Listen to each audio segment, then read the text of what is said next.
you are my Îți cer disciples. doar să-ți deschizi inima I am the și să light of the primești. world. Să primești He who follows iertarea me pentru shall tot not ce walk in simți că ai darkness, greșit. but have the light of life. Să primești vindecarea Peace be pentru with tot you. ce doare. Do not Să let primești your hearts pacea be pentru troubled, tot ce te for I am îngrijorează. with you always, Să primești speranța even to the end pentru of the tot ce age. părea pierdut. Do not worry about your Filipeni life, what you will 4:7 eat or what you promite: will drink. Pacea lui Dumnezeu care întrece orice pricepere va păzi inimile și gândurile voastre în Hristos Iisus. Pacea care întrece orice pricepere. Nu pacea pe care lumea o dă, condiționată de împrejurări, fragilăm temporară, ci pacea mea, pacea care persistă în mijlocul furtunii, pacea care nu depinde de ce vede ochiul fizic, ci de ceea ce știe Spiritul, că eu sunt Dumnezeu, că planul meu este activ, că sfârșitul poveștii tale este bun. Mă gândesc la Iov, omul care a pierdut totul într-o singură zi. Copiii lui, avuția lui, sănătatea lui, sprijinul soției lui, înțelegerea prietenilor lui, totul s-a prăvăluit. Și Iov nu a înțeles de ce. Nu a primit o explicație divină pentru suferința lui în timp real. Nu a existat un mesager ceresc care să coboare și să-i spună: Iov, aceasta este o probă temporară cu un sfârșit garantat. Iov nu știa asta. Iov a stat în durerea lui, cu corpul bolnav, cu inima frântă, cu toate întrebările fără răspuns și a ales să nu îl blesteme pe Dumnezeu, să nu renunțe la credința lui, să nu își piardă identitatea de om al lui Dumnezeu. Și Iov 42:10 spune că Domnul a schimbat soarta lui Iov când se ruga el pentru prietenii săi. Și Domnul a dat lui Iov de 2 ori cât avusese înainte. De 2 ori cât avusese înainte. Nu la fel. Nu puțin. De 2 ori. Aceasta este matematica divină. Aceasta este ecuația pe care o aplică eu atunci când omul rezistă prin credință în mijlocul celei mai mari presiuni. Și îți spun astăzi, aceasta este ecuația pe care o aplic și în viața ta. Ceea ce a fost pierdut va fi restaurat. Și restaurarea nu va fi identică cu ce a fost, ci mai mare, mai frumoasă, mai solidă. Construită pe o fundație pe care suferința ta a pregătit-o să o suporte.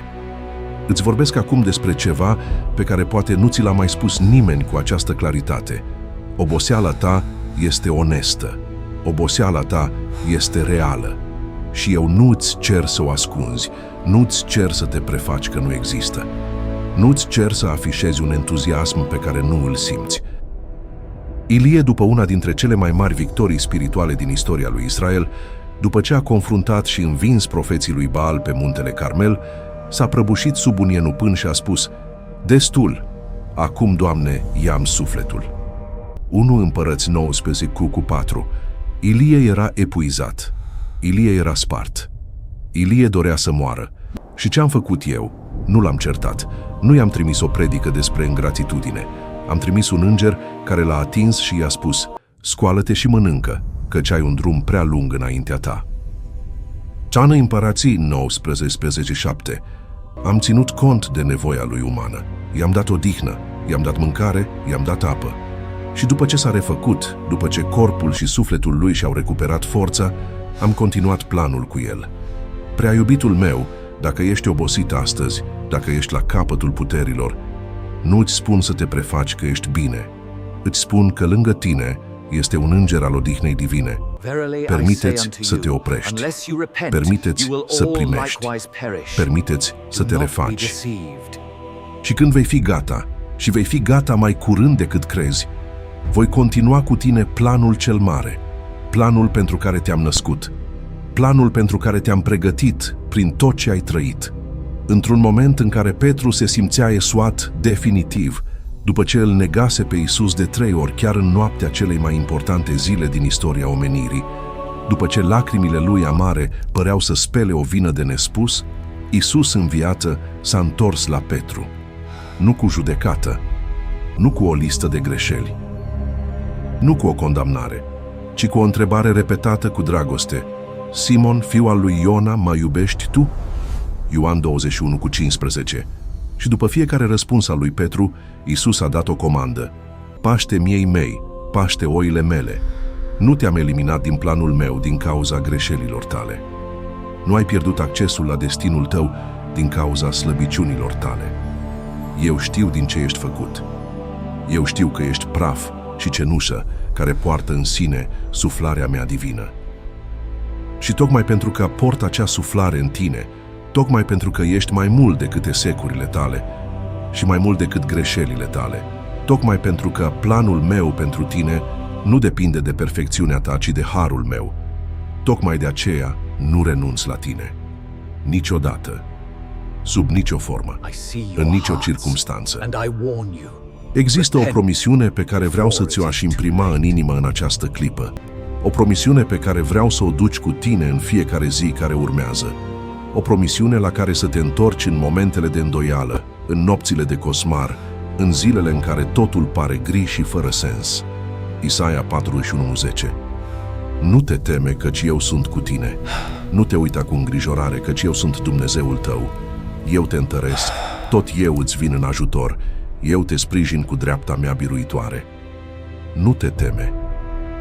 Nu te uita cu îngrijorare. Eu te întăresc. Eu îți vin în ajutor. Eu te sprijin. 5 promisiuni într-un singur verset. 5 motive pentru care nu trebuie să îți fie frică astăzi. 5 confirmări ale prezenței și acțiunii mele active în viața ta. Ia aceste promisiuni. Pune-le pe peretele minții tale. Repetă-le în momentele în care vocea fricii încearcă să fie mai tare decât vocea credinței. Vreau acum să-ți vorbesc despre un aspect al vieții tale pe care poate nu ai îndrăznit să îl aduci înaintea mea cu toată deschiderea. Viitorul tău, planurile tale, visele tale. Acele lucruri pe care ți le-ai dorit atât de mult încât ți-a fost frică să le vorbești cu glas tare de teamă să nu fie luate sau să atragi dezamăgirea dacă nu se realizează. Acele ambiții pe care le-ai înghițit în timp ce alții păreau să își atingă cu ușurință propriile teluri. Acea vocație pe care o simți în interior, dar pe care circumstanțele externe păreau să o facă imposibilă. Acel scop care te-a urmărit în vise și pe care l-ai ignorat pentru că nu păreai suficient de calificat, suficient de tânăr sau suficient de tânăr, sau suficient de bătrânam, suficient de deconectat, sau suficient de conectat, suficient de bogat sau suficient de educat. Îți spun astăzi, calificarea ta vine de la mine, nu de la lumea aceasta. Samuel nu arată ca un rege, David nu arată ca un rege. Moise vorbea cu greutate, Estera era străină, Petru era pescar, Pavel era persecutorul creștinilor înainte de a fi apostolul lor cel mai prolific. Eu am o tradiție lungă și glorioasă de a alege persoanele pe care lumea nu le-ar alege și de a le folosi pentru a face lucruri pe care lumea nu le-ar crede posibile. Și tu ești următorul în această linie. Tu ești persoana pe care lumea a subestimat-o. Și urmează ca lumea să vadă ce fac eu cu oamenii pe care eu îi aleg. Vreau acum să abordăm ceva, ce poate este cel mai greu subiect de discutat. Iertarea. Nu iertarea pe care trebuie să o primești, deși aceasta o ai deja, completă și definitivă, cumpărată pe Golgota și confirmată prin învierea Fiului meu. Vorbesc despre iertarea pe care poate trebuie să o dai. Vorbesc despre persoana care te-a rănit profund, poate intenționat, poate neintenționat, dar al cărei impact îl porți încă cu tine. Vorbesc despre resentimentul care consumă energie, care ocupă spațiu în inima ta, energie și spațiu care ar putea fi folosite pentru visele tale și pentru bucuria ta. Vorbesc despre acea persoană față de care simți o durere care nu dispare, o amară care s-a transformat într-o parte din identitatea ta. Matei 6:14-15 spune: Dacă iertați oamenilor greșelile lor, și Tatăl vostru cel ceresc va ierta greșelile voastre. Dar dacă nu iertați oamenilor greșelile lor, nici Tatăl vostru nu va ierta greșelile voastre. Știu că iertarea nu înseamnă că ceea ce s-a întâmplat a fost corect. Știu că iertarea nu înseamnă să închizi ochii la nedreptate. Știu că iertarea nu înseamnă să te pui din nou în situații periculoase cu persoane care ți-au făcut rău. Iertarea înseamnă să lași lanțul de pe mâna ta. Iertarea înseamnă să iei decizia de a nu mai fi prizonierul durerii cauzate de altcineva. Iertarea înseamnă să dai în mâinile mele ceea ce nu poți repara singur și să mă lași pe mine să fac dreptate în felul meu, la momentul meu, cu înțelepciunea mea, cu mijloacele mele. Aceasta este libertatea pe care ți-o ofer astăzi. Ia-o. Este a ta. Și acum vreau să-ți vorbesc despre Daniel. Tânărul evreu dus în robie în Babilon, fără familie în preajma, fără templu în care să se roage, fără comunitate de credință care să îl susțină, înconjurat de o cultură ostilă credințelor lui și de oameni care căutau în mod activ să-l distrugă. Și totuși Daniel nu a renunțat. Daniel a continuat să se roage de 3 ori pe zi la fereastra orientată spre Ierusalim. Daniel a continuat să refuze mâncarea de la masa regelui. Daniel a continuat să se comporte ca un om al lui Dumnezeu într-un palat al regilor pământești. Și când legea a interzis rugăciunea și Daniel a continuat totuși să se roage și a fost aruncat în groapă cu lei, Dumnezeu a închis gurile leilor. În zorii zilei, regele Dariu a alergat la groapă și a strigat cu voce tremurândă: Daniel, slujitorul Dumnezeului celui viu, a putut să te scape Dumnezeul tău, căruia îi slujești necurmat, de lei? Daniel 6:20. Și Daniel a răspuns din întunericul gropii: Împărate, trăiește în veci. Dumnezeul meu a trimis îngerul său și a închis gura leilor care nu mi-au făcut niciun rău. Daniel 6:21-22. Leii erau acolo. Daniel nu a negat prezența lor, dar îngerii mei erau și ei acolo. Și îngerii mei au închis gurile leilor. Prea iubitul meu, și tu ai lei în groapa cu tine, situații care înspăimântă, oameni care încearcă să te distrugă, circumstanțe care par letale pentru visele tale, pentru planurile tale, pentru sănătatea ta, pentru viitorul tău. Și îți spun astăzi, îngerii mei sunt acolo cu tine. Îngerii mei închid gurile leilor care vor să te devoreze.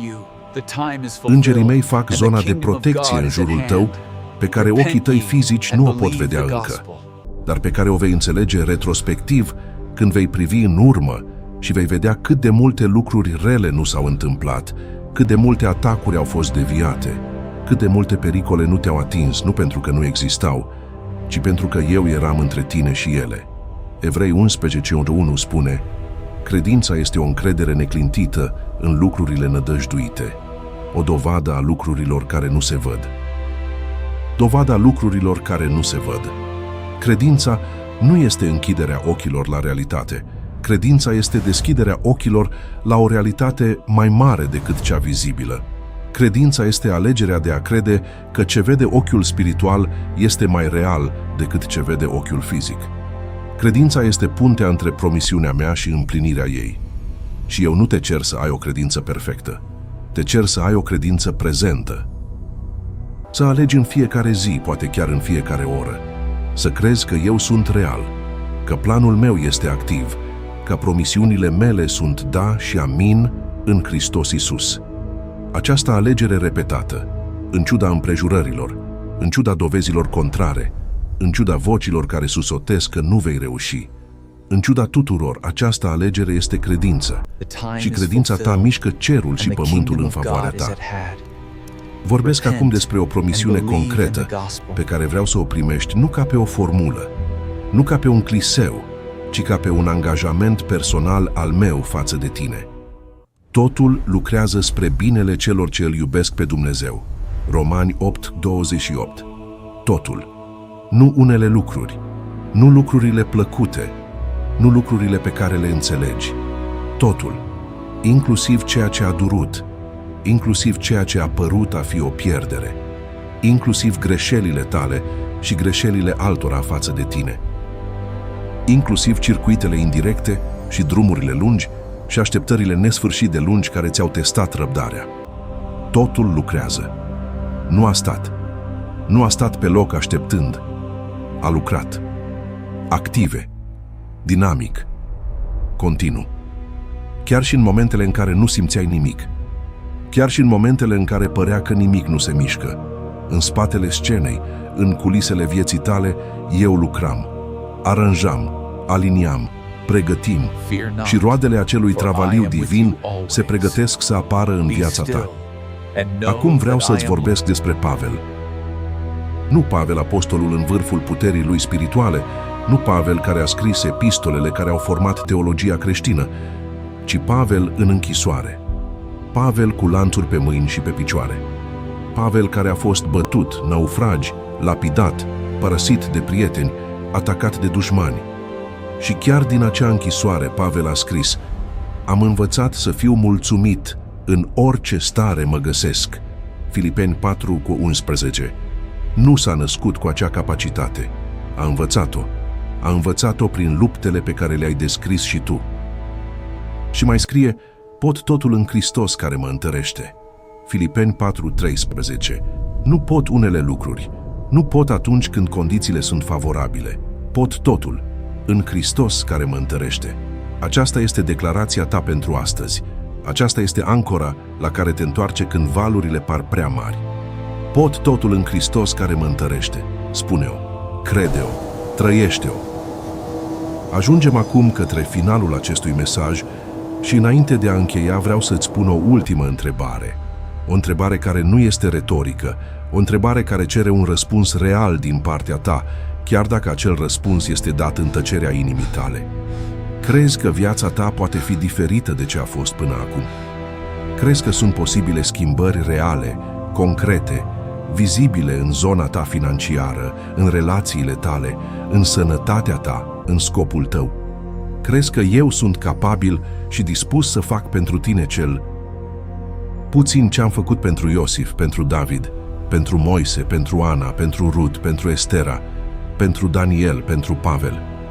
Dacă răspunsul este măcar un da șopțit, măcar o scânteie de speranță, măcar un grăunte de credință, acela este tot ce am nevoie să lucrez cu tine.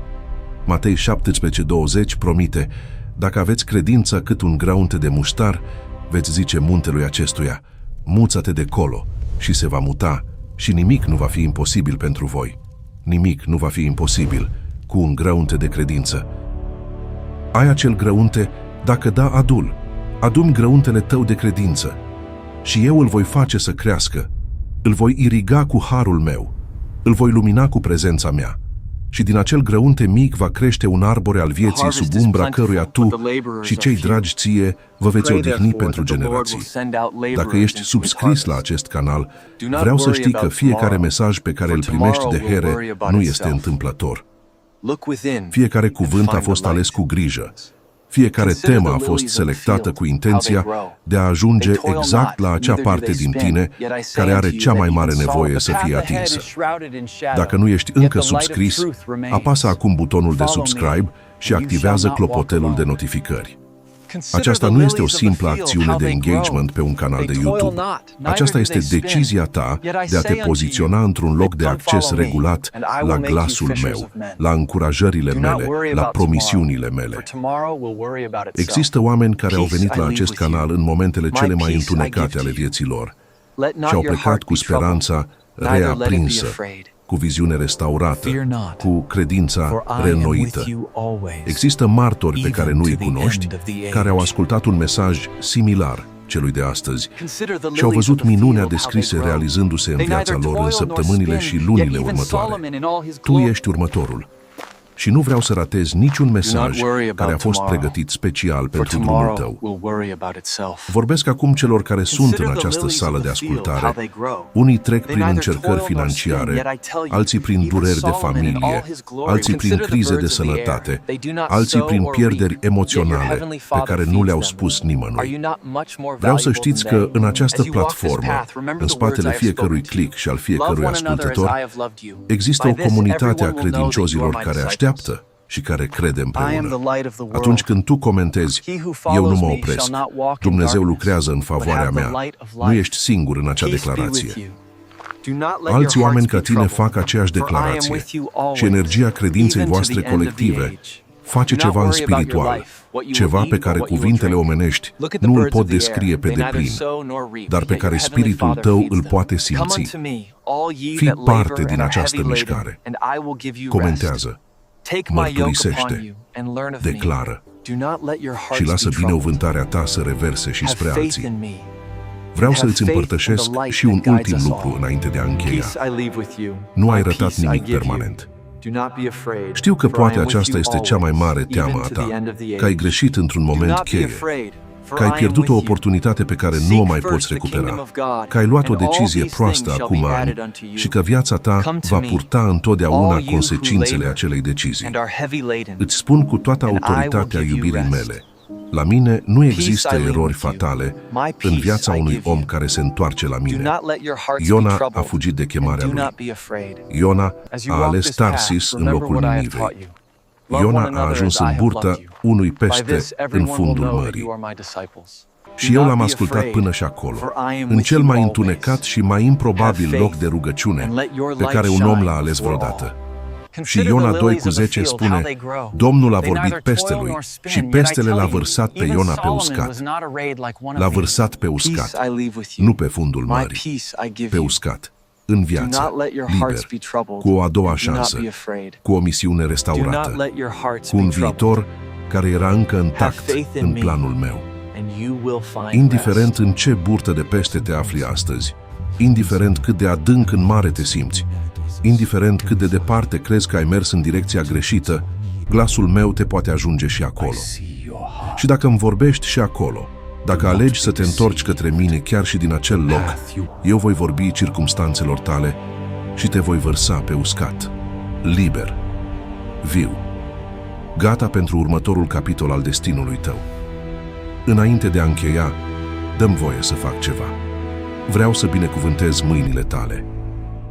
Mâinile cu care muncești, cu care construiești, cu care îngrijești, cu care scrii, cu care crești, cu care îmbrățișezi. Binecuvântez mâinile tale astăzi în numele lui Isus. Ceea ce mâinile tale ating să prospere. Ceea ce mâinile tale construiesc să reziste. Ceea ce mâinile tale dăruiesc să se întoarcă înmulțit. Binecuvântez mintea ta. Gândurile tale să fie aliniate cu gândurile mele, care sunt înălțate deasupra gândurilor voastre, cum sunt cerurile mai înalte decât pământul. Isaia 55:9. Binecuvântez casa ta. Fie că pacea mea să locuiască în fiecare cameră și că prezența mea să fie simțită de fiecare persoană care intră pe ușa ei. Binecuvântez sănătatea ta. Fiecare organ, fiecare sistem, fiecare celulă să funcționeze în perfecta ordine divină.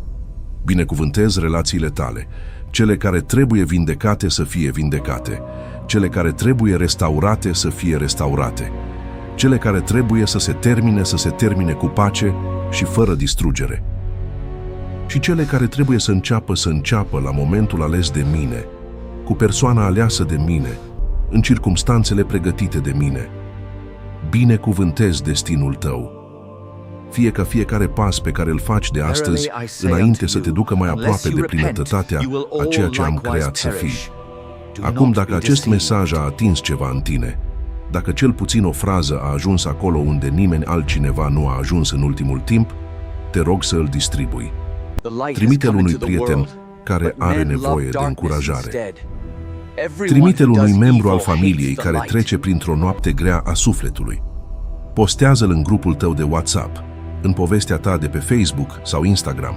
Nu pentru că ai promis ceva, nu pentru că există o obligație, ci pentru că și tu ai primit ceva astăzi și cineva acolo afară așteaptă același lucru. Poate chiar în această oră, poate chiar în această zi, cineva pe care îl cunoști stă undeva și se întreabă dacă mai are rost să continue. Iar mesajul acesta, distribuit de tine, poate fi exact ceea ce îl va convinge să continue. Poți fi instrumentul meu de salvare a acelei persoane printr-un simplu gest de generozitate spirituală. Fă acel gest. Acum. Mesajele care urmează vor continua să aducă cuvinte de putere, de vindecare, de direcție și de speranță. Următoarea revelație pe care o pregătesc pentru tine va atinge o zonă a vieții tale pe care până acum ai crezut-o nerecuperabilă. Vei auzi lucruri care vor schimba modul în care privești circumstanțele cele mai dificile ale existenței tale. Vei primi instrumente spirituale practice pe care le vei putea folosi în fiecare zi. Asigură-te că ești subscris și că ai activat notificările, astfel încât să nu ratezi nimic din ceea ce pregătesc pentru tine. Vreau să îți vorbesc acum despre timp, pentru că știu că una dintre cele mai mari surse de suferință în viața ta este simțul că timpul trece și lucrurile nu se schimbă, că ești în urmă față de unde credeai că vei fi la această vârstă, că alții parcă progresează, iar tu stai pe loc, că fereastra oportunităților se îngustă cu fiecare an care trece. Îți vorbesc astăzi cu claritate divină. Tu nu ești în urmă.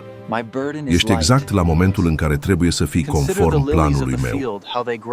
Nu planului tău, nu planului părinților tăi, nu planului societății, nu planului prietenilor tăi care parcă au totul aranjat, ci planului meu.